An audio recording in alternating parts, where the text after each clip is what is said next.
लोकप्रिय नाना पाटील यांची जयंती आहे आणि ठाकरे यांच्या सूचनेनुसार आज राज्यभरात सर्व जिल्हाधिकारी कार्यालयासमोर या आंदोलनासाठी उपस्थित असलेले नगर जिल्ह्यातील 2025 मध्ये एमपीएससी सरकार आल्यापासून सर्वसामान्य जनतेचं हित डोळ्यासमोर न ठेवता धनदांडग्यांचं हित जोपासण्याचं काम केलं। दुर्दैव आहे की शैक्षणिक क्षेत्रासारख्या एका अतिशय चांगल्या क्षेत्रामध्ये ज्या त्या ठिकाणी भारताला महासत्ता बनवण्याची क्षमता आणि ताकद आहे त्या क्षेत्रामध्ये सुद्धा धनदांडग्यांना घुसून त्या माध्यमातून त्या ठिकाणी भ्रष्टाचार होत असलेला दिसून सुद्धा तो पाठीशी घालत जनसामान्यांची गोरगरिबांच्या मुलांवर विद्यार्थ्यांवर अन्याय केला जातोय आणि अतिशय सदोष अशा या शिक्षण पद्धतीत मागच्या कार्यकाळामध्ये मोठ्या प्रमाणात पेपर फुटीचे प्रकार घडतायत।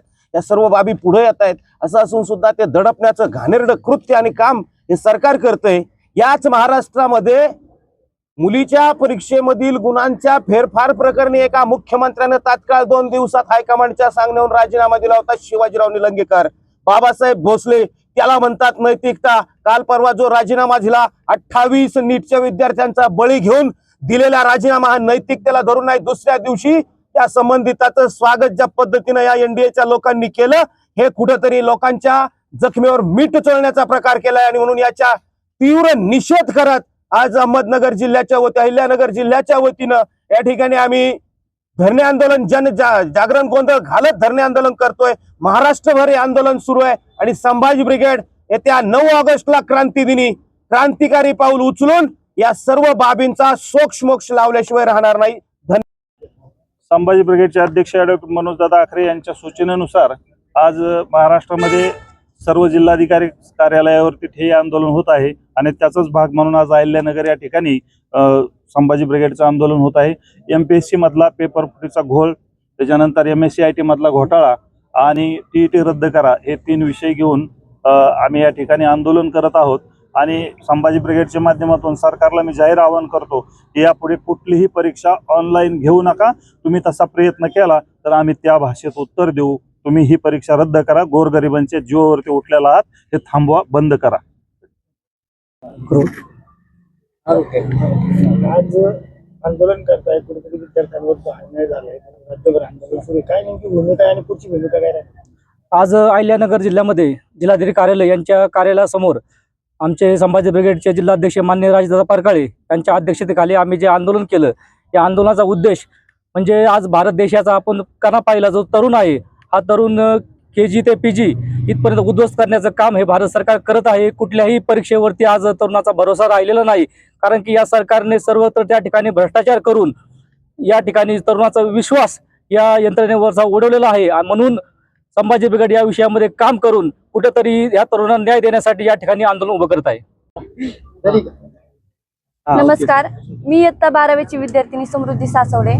तर आज महाराष्ट्रात भरपूर विद्यार्थी असे आहेत जे उद्याचे स्वप्न पाहून कष्ट करतायत। प्रत्येकाला वाटतं की मी उद्या डॉक्टर बनेल, इंजिनियर बनेल किंवा सरकारी अधिकारी बनेल, पण जर हे पेपर असेच लीक होत आहेत, पेपर फुटतायत, त्या विद्यार्थ्यांचं उद्याचं स्वप्न हे आजच फुटू राहिले।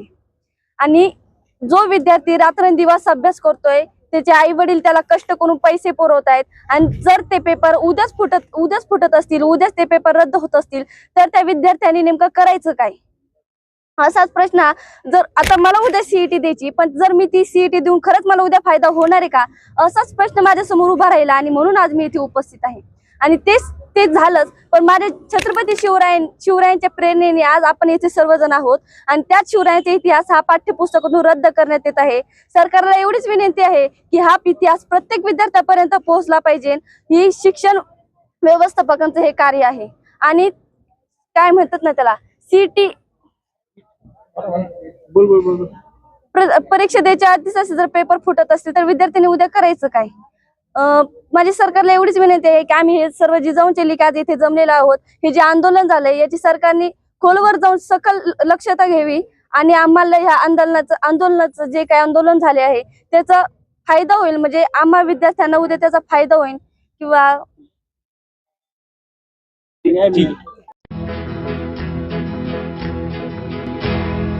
मौज मजा मस्ती मध्ये रमते मन, निसर्गात नंदनवन साई बन।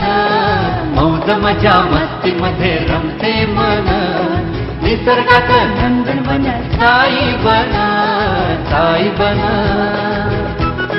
सुटीचा आनंद लुटू झाडी हिरवीगार प्राणी पक्षी कारंजे धबधब्यांची धार ला ला ला ला ला ला ला ला ला ला ला ला ला ला विरंगुळा विसाव्याचे वेचू क्षण मौज मजा मस्ती मध्ये रमते मन निसर्गात नंदनवन साई बन साई बन टेन्शन पासून राहू दूर आनंद घेऊ पुरेपूर हुरडा पार्टी वनभोजन या वैशिष्ट्यांसह अल्पावधीत लोकप्रिय झालेलं पर्यटन स्थळ साईबन